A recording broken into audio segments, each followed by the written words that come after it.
On Mountain News this morning, last week, Lexington tried to implement a ban on income discrimination, but not before the Senate had its final say. Plus, in eastern Kentucky County is making plans for more trails by clearing roads for ATV use. Dedicated to eastern and southern Kentucky, this is WYMT Mountain News this morning. Good morning, I'm Olivia Calfee. We are coming up on 5 a.m. on Wednesday, February 21st. Now let's send it over to meteorologist Tim Drawbridge for a look at your forecast this morning. Good morning, Olivia. Good morning, everyone. Yes, indeed, it's been a tremendous start to the week. One more day before things start to change here. A look outside our studios this morning. Not as cool as it was this time yesterday morning. Sitting at 32 here in the heart of Perry County. All right, last day of beautiful weather. Yes, I know all good things come to an end. Showers, bursts of steadier rain tomorrow during the second half of Thursday. Breezy too. And we're still looking at the prospect of that shot of cold air coming into play Friday night and into Saturday. It's 39 right now in Jackson, 38 at Pikeville, 30 as you make your way toward Harlan, and yes, it's 28 your way at Irvin.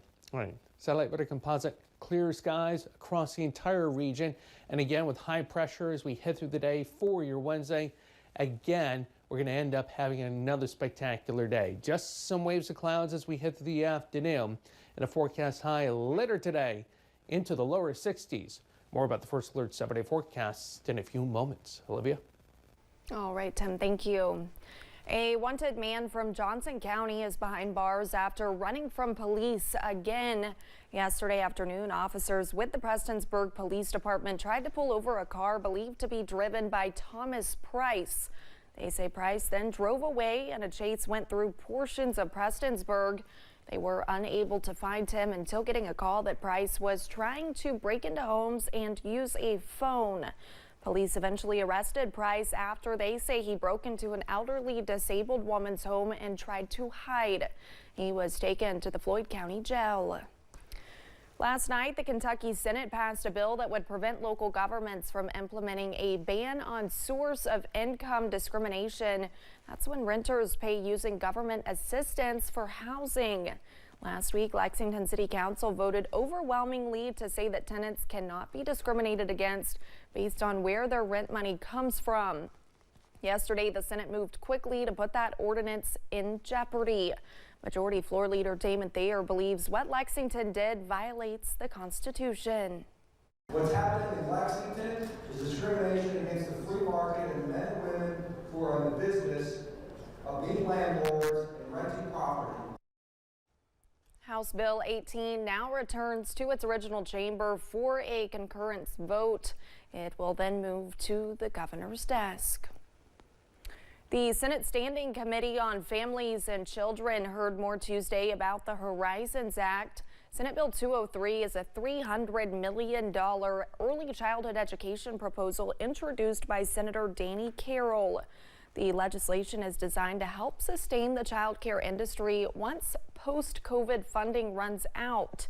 Senator Carroll says Kentucky has lost 1,700 providers during the last decade, creating a child care crisis that must be fixed before it gets worse.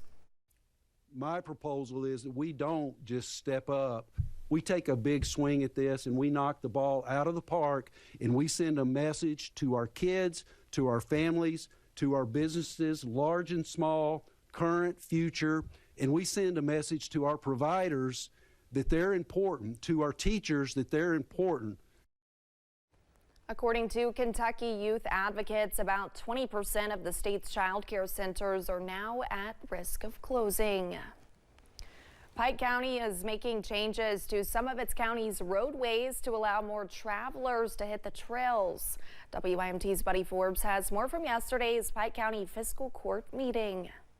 An ordinance established by the Pike County Fiscal Court regulating the use of off-highway vehicles on the county road system and with state approval of certain other public highways. The Pike County Fiscal Court had its second reading Tuesday of a roadway access ordinance to boost adventure tourism. And this is part of the state legislation that will allow us to expand the trail system. Allow people who are coming to the trail system to get to lodging, to get to gasoline, food, a drugstore. The proposed ordinance would allow ATVs on some of the county roadways, hoping to provide better access to the county's hillbilly trails. The number one question is, where can we lodge and ride to the ATV trail without trailering our off-highway vehicle every time we go to and from the trail system? Those on the Trails Advisory Board say the ordinance is not about opening all of the roadways to all ATVs, but connecting riders with the resources needed to enjoy trails more conveniently. At the current time, we're asking for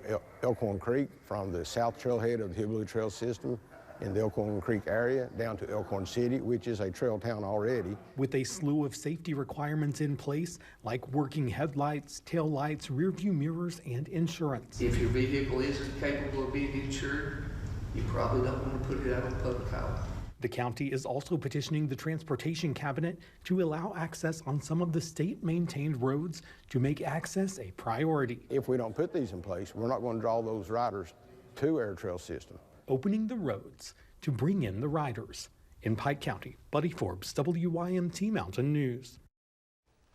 And we have some exciting news as one 7th grade basketball team in the mountains was crowned state champions during the weekend. The Heineman Elementary 7th grade boys basketball team defeated Ashland 50-43. The team returned home on Sunday with a police escort, and the coaches say they could not be more proud of the team and their determination to bring the hardware home this year. You hear a lot of coaches talk about having special kids and special talent, but when you look at these kids, they are truly special. A group of kids like this don't come along very often, and there's a lot of great players in Knott County, but for me, these kids are very special and they have a lot of talent. When the players were asked about what was next for the team, they said they plan to bring the title home to Heineman again next year. And thanks for getting your day started with us here on Mountain News this morning. When we return, we'll take a look at how long a cough sticks around after a respiratory illness. Beautiful stretch of weather. All good things must come to an end. Details with the First Alert 7-day forecasts in a few moments.